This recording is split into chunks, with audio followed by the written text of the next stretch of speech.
Bonjour à tous, bienvenue sur ma chaîne. Aujourd'hui, on va parler de comment faire pour utiliser son make-up de façon complètement controversée, c'est-à-dire comment utiliser un rouge à lèvres sur ses yeux, comment utiliser un crayon à œil sur ses lèvres, comment utiliser un fard en blush et comment on peut donner une seconde vie à par exemple un rouge à lèvres qui ne nous plaît plus ou alors à un fard marron dont on n'a plus besoin, qui correspond à la couleur de ses sourcils. On est en panne de fard, on n'a que le rouge à lèvres. Qu'est-ce qu'on va faire? Comment on peut utiliser notre rouge à lèvres et du coup nous faire les yeux quand même? Comment vous montrer si par exemple on est en panne de mascara, comment on peut se débrouiller pour essayer de faire quelque chose d'à peu près correct, comment avec un fard on peut essayer de réchauffer son teint, etc. Utiliser le make-up dans le contresens et avec une utilité qui n'a rien à voir avec le produit. Voilà, on y va.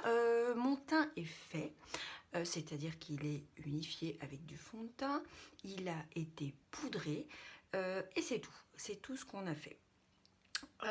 On va commencer premièrement par les sourcils. Les sourcils, certaines personnes les font à la pommade à sourcils, certaines personnes les font à la poudre, d'autres au crayon gras ou sec. Ça dépend des préférences, c'est chacun qui voit. Mais comment on peut faire pour si on a oublié son matériel à sourcils? Eh bien, il vous suffit d'avoir un fard mat, évidemment. On ne va pas aller se mettre des paillettes dans les sourcils. Et d'avoir, alors, au mieux, un pinceau comme ceci, mais assez rigide. Au pire, si on n'a pas, pour se débrouiller, on va essayer de trouver quelque chose d'un peu comme ça, en plus souple, ou alors encore plus souple, quelque chose comme ça. Ne regardez pas mes ongles. Mes ongles ne sont pas faits, pour la simple et bonne raison qu'hier, j'ai beaucoup utilisé de produits chimiques, enfin de la javel, des choses comme ça. Et je les ai pas fait hier soir parce que je dois filmer après, c'est ma manicure et le sujet d'une prochaine vidéo. Donc excusez-moi de vous montrer des mains aussi lamentables. Bref, il faut essayer trouver quelque chose d'assez fin comme ça, pas particulièrement biseauté, c'est pas très très grave, mais quelque chose qui ressemble à ça. Quelque chose qu'on utilise souvent pour faire le ras de cils. Voilà, ça peut nous dépanner. Donc on va prendre celui qui a le moins de rapport avec les cils. Celui-là, quoique non, avec les sourcils, pardon. Celui-là, vous voyez, ce genre de truc, c'est vraiment pour faire le ras de cils. C'est pas fait pour sourcils, mais on va essayer de se débrouiller avec ça. Moi, j'ai une palette où j'ai la chance d'avoir les deux mélanges. Le mélange de ces deux couleurs-là correspond à mes sourcils. Donc, on essaye de trouver un fard mat qui correspond le plus possible à la couleur de ses sourcils. On va coiffer ses sourcils pour essayer d'y voir un petit peu plus clair. Si on a oublié son goupillon, eh bien, qu'est-ce que vous faites? Vous prenez tout simplement votre brosse à dents. Alors, je vais vous dire, limite, c'est la même chose. Si vous n'avez pas envie d'acheter un goupillon, vous mettez une brosse à dents dans votre trousse à maquillage et ce sera très très bien. On prend notre pinceau qui est fait à poil, il est à poil souple hein, celui-là, qui est fait logiquement pour le dessous d'œil. Je prends ma matière comme je fais habituellement, si on imaginait que c'était du produit à sourcils. Et là, bon, c'est pas le pinceau adéquat, mais on a dit qu'on allait se débrouiller avec ce qu'on avait. On essaye de tracer le dessous de son sourcil. Alors ce qu'il faut faire attention, c'est que forcément, comme c'est des poils qui sont souples, il faut y aller doucement si on ne veut pas s'en mettre partout. Et là, ce qu'on va faire, comme c'est de la poudre, on va essayer juste de remplir en hachant, en faisant des petits. Alors vous voyez, ça m'a fait des petits égouigouis parce que j'ai un pinceau qui n'est pas adapté. C'est pas grave, on l'enlève. Une fois qu'on a à peu près obtenu quelque chose de correct, vous reprenez votre petite brosse à dents ou vous prenez votre goupillon que j'avais et hop, vous venez estomper.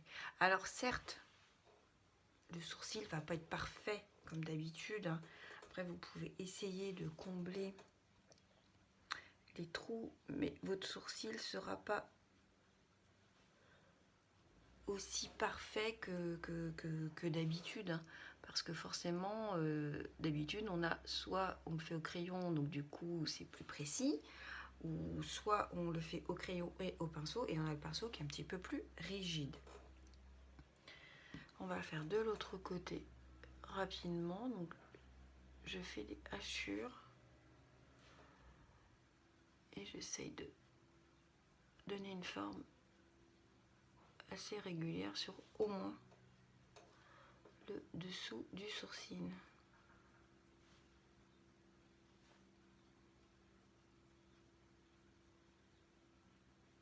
Alors le fait que ce soit des sourcils qui sont faits à base de poudre, donc du coup on n'a pas du tout d'effet, on a du transfert, hein. Donc là on fait attention de ne pas se frotter, mais ça peut dépanner quand on est dans la merde. On va continuer avec les yeux. Donc j'ai pris 3 rouges à lèvres qui me paraissent être les couleurs qu'on a généralement chez soi. J'ai pris un gloss rose de la couleur de la rose. J'ai un liquide mat, mais ça pourrait être très bien un bâtonnet, ça pourrait être un raisin, hein, c'est la même chose. Mais j'ai pris du mat, j'ai pris un genre de rose violet et un rose un peu plus rougeâtre. Donc, on n'est pas obligé d'avoir mat et brillant pour faire ses yeux. On peut avoir que du brillant ou que du mat. Mais c'est quand même un peu plus joli d'avoir les deux. Ceci dit, si on fait que avec ce genre de produit, ça va être un maquillage qui va être assez clair. Si on fait que avec ce genre de produit, ça va être un maquillage qui va être que mat et qui va manquer de lumière. Mais ça peut faire très joli quand même. Vous pouvez prendre un rouge à lèvres qui va être avec une belle couvrance mais en brillant, hein, et un mat qui va être moins pailleté dans les glosses. Vous prenez ce que vous avez, mais je dirais que ça c'est les couleurs qu'à peu près tout le monde a dans son truc. Donc on va prendre, sachez que quand vous avez des rouges à lèvres qui sont mat comme ça et que vous allez les utiliser sur les yeux, on va beaucoup les estomper, donc ils vont perdre beaucoup d'intensité. Donc n'hésitez pas à prendre du foncé parce que ça va vraiment éclaircir. L'estompage fait que vraiment on perd, hein. On perd dans la couleur. Donc ne vous effrayez pas par rapport à ce que je vais mettre, c'est pas du tout ce que ça va donner. Donc on prend son rouge à lèvres. Si on a un rouge à lèvres qui est en bâtonnet, on prend le bâtonnet. De toute façon, comme ça va être très estompé, il n'y a pas besoin que ce soit très régulier. Vous voyez, je m'en kikine pas. On pose ça sur son creux de paupière et on vient vite travailler l'estompage puisque maintenant, vous savez bien que les rouges à lèvres, ils sont généralement sans transfert. Ils sèchent assez vite et après, on est un petit peu gêné pour l'enlever, pour l'estomper du moins. Donc là, j'estompe pas, disons là. Là, je fais pénétrer la matière sur toute ma paupière, comme vous pouvez le voir. J'hésite pas à aller dans le creux de paupière. Donc, vous voyez, c'est très intense, mais du coup, je vais essuyer un petit peu mon pinceau parce que c'est une matière grasse, hein, c'est pas, ça ne travaille pas comme un fard poudre. Je vais enlever un petit peu le surflu bien sûr, et là je vais commencer l'estompage.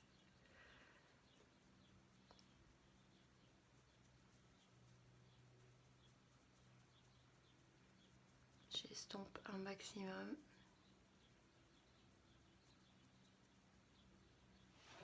Je viens réessuyer un petit peu. Alors pour vous dire la vérité, je pense que j'en ai trop mis, mais c'est pas très grave. Il suffit d'en enlever un petit peu. Ce qui prouve que ce rouge à lèvres là, il est d'une extrême qualité. Donc là, on estompe uniquement sa paupière fixe. Et quand on en a trop mis, comme moi, eh bien, tout simplement, on vient nettoyer avec un petit peu d'anti-cerne. Mais c'est pas la faute du rouge à lèvres, hein. C'est moi qui ai eu, je cherche mon éponge, c'est moi qui ai eu tout simplement la main un peu lourde. Et là, avec mon éponge, je reviendrai poudrer hein, à l'endroit. Je viens nettoyer.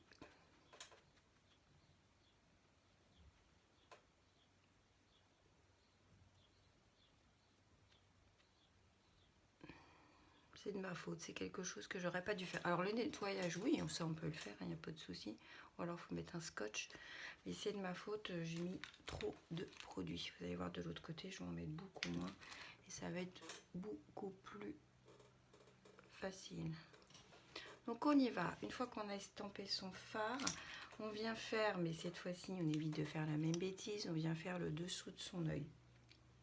Pour faire le dessous de son œil, soit vous avez le pinceau adéquat, ou soit tout simplement, si on imagine qu'on est embêté et qu'on n'a pas tout le matériel habituel, on vient prendre le petit pinceau qu'on a utilisé tout à l'heure pour faire nos sourcils. On nettoie juste sur une serviette éponge. Et là, on vient prélever la matière et faire son ras de cils. Donc vous venez tapoter sur votre ras de cils. Sur le ras de cils, pardon, on va y arriver. Une fois que ça c'est fait, on reprend. J'ai du mal à parler, j'ai du mal à parler, j'ai du mal. Je reprends un pinceau estompeur, mais qui va être un petit peu plus rigide. Ceci dit, l'autre aurait fait l'affaire, mais disons que là, ça va me permettre d'être un peu plus précise. J'estompe. Et je me le mets dans l'œil. Pardon maman, mais avec papa, on va aller faire un trou de vélo. D'accord. Donc je t'inquiète pas si t'entends plus de bruit en bas. D'accord. Et voilà ce que ça nous donne. Je vais reprendre au pinceau estompeur pour bien estomper cette matière-là.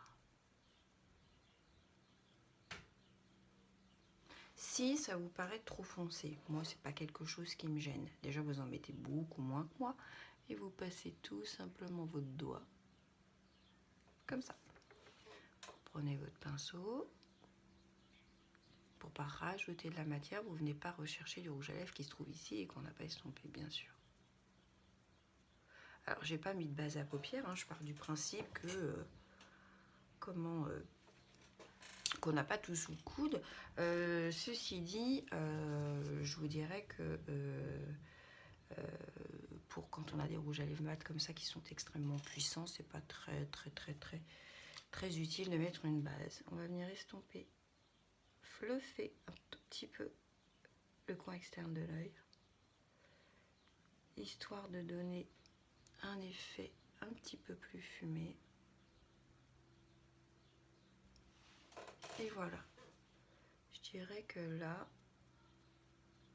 donc on n'a que ça. On vient prendre notre gloss qui lui est pailleté et on vient en appliquer uniquement sur la paupière mobile, pardon. On ne monte pas très haut puisque le gloss va coller, donc on ne monte pas très haut, sinon on va avoir du transfert. Ou alors vous montez carrément au niveau du transfert, comme ça vous serez sûr de ne pas en avoir. Donc ça va coller un petit peu, hein, c'est du gloss. Mais ça donne quand même un petit peu de lumière. Faut dire la vérité, ça donne un petit peu de lumière quand même. On va passer maintenant au crayon à lèvres, puisqu'on a tout le matériel pour les lèvres. Normalement, à moins que ce soit notifié sur l'emballage, normalement vos crayons à lèvres sont aussi bien utilisables sur les lèvres que en muqueuse ou que autour de l'œil. Certains produits, certains fards sont notifiés qu'ils, pour protéger légalement le producteur, sont notifiés qu'ils ne sont pas à utiliser sur les yeux. C'est juste pour les protéger, pour les gens qui feraient des allergies, mais on les utilise quand même, mais c'est au cas où vraiment, sur le manque de bol, ils aient des problèmes. Normalement, votre make-up est utilisable sur toutes les parties de votre visage. Donc vous prenez tout simplement votre crayon. Alors là, je vous montre dans le rose, parce que c'est les couleurs qu'on a tous. C'est une couleur qui va avec tous les types d'iris. Mais vous pouvez très bien faire la même chose avec un rouge à lèvres bordeaux, un rouge à lèvres même bleu du coup, et le crayon bleu à lèvres qui va avec. C'est exactement la même punition. Ce qu'il est important uniquement de faire quand on utilise des matières grasses, c'est de très bien estomper. On y va ensuite avec le mascara. On a oublié le mascara, mais du coup, on a quand même le liner. Tout simplement, eh bien, vous prenez votre liner, alors qu'il soit en mousse comme ça, qu'il soit en bâton, qu'il soit peu importe. Et du coup, vous essayez de glisser ça. Je me suis mis une petite tache. Voilà, on essaye de s'en mettre sur les cils. Alors on va pas pouvoir courber, hein, bien entendu.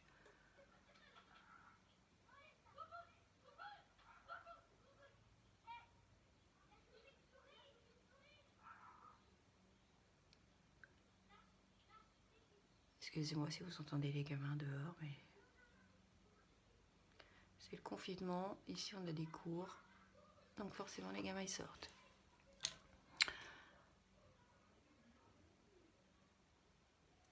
Hop, je mets bien mon gloss en même temps, je crois que j'ai pas bien mis. Bref.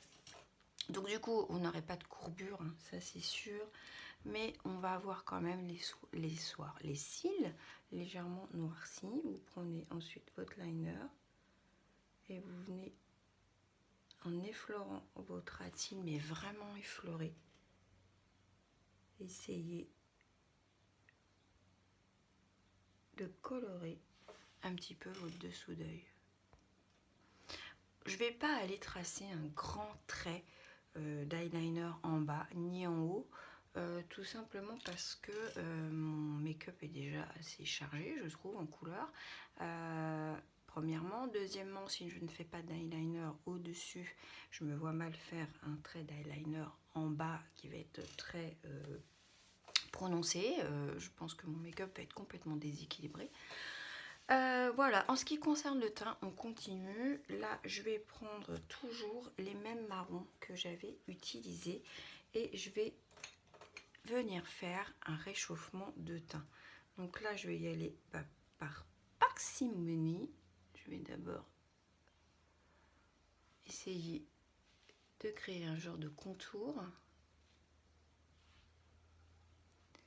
Et là, j'estompe vers le haut. Donc j'ai pris un marron qui est très foncé, mat, bien évidemment, pour faire mon contouring. Et je vais estomper ça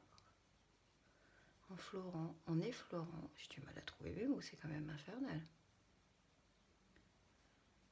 Vers le haut. Ensuite, je vais prendre ce marron un petit peu plus clair. Et là, je vais venir en positionner comme ça. Et là, je vais venir réchauffer mon teint.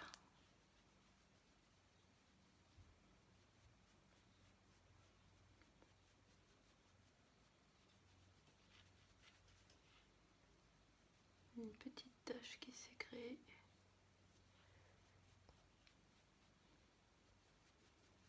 On tapote. Alors forcément, ce sont des produits qui ne sont pas adaptés pour ça. Mais c'est marrant, ça me fait une petite tache au même endroit. Rigolo ça. Mais ça peut quand même, en l'occurrence, bien dépanner. Pour vous montrer qu'on peut le faire sans problème.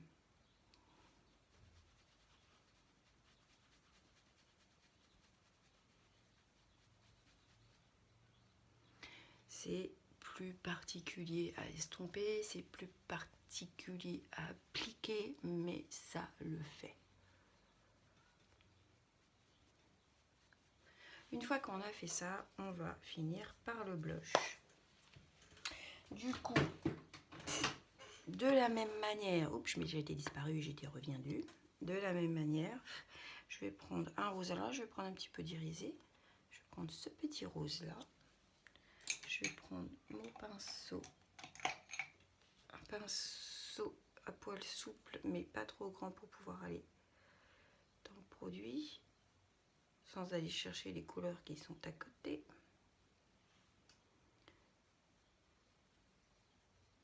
Et on va l'utiliser comme blush. Et en même temps, comme il est irisé, ça va nous servir d'highlighter. Donc si vous avez dans une grande palette comme ça, si vous avez un fard qui est vraiment de la couleur du blush idéal, eh ben vous enquiquinez pas à acheter un blush, mes chéris. Utilisez votre fard. Utilisez votre fard. Voilà concernant le make-up. Alors je dirais que ce qui me manque comme ça, moi, c'est le mascara, quoi. Hein. Donc on peut essayer de remettre un petit peu de comment... Ah, je m'en mets dans l'œil. Un petit peu d'eyeliner. Après, si vous n'avez pas un résultat satisfaisant au niveau des cils avec ce qu'on a sur le coude, eh bien on fait un trait d'eyeliner et là ça va quand même donner un effet pin-up, un effet fossile qui n'est pas négligeable avec l'eyeliner en plus. On finit par les lèvres. Et là, moi pour les lèvres, ce que je ferais si je n'avais pas le nécessaire sous le coude, ce que je ferais, c'est que tout simplement, en plus j'ai les yeux qui sont assez chargés, je prendrais mon anti-cerne ou un petit peu de fond de teint, peu importe, une toute petite quantité comme ça, je viendrai juste unifier mes lèvres, leur donner un petit effet collant. Donc moi je fais ça là avec un anti-cerne ou un fond de teint, mais logiquement on le fait avec un baume ou un baume à lèvres, quoi, ou une crème hydratante. Et là je vais venir prendre la couleur que j'ai envie de ma palette. Nous on va essayer de rester un petit peu dans les tons.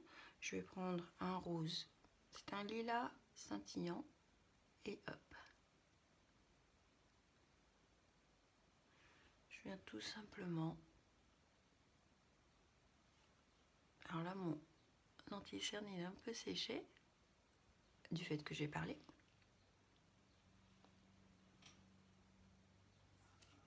mais logiquement il aurait fallu le faire tout de suite. Je reprends mon petit gloss que j'avais au départ.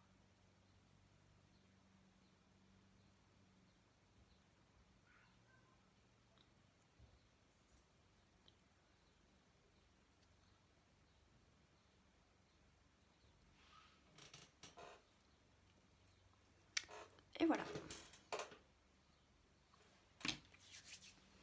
Voilà ce que ça donne.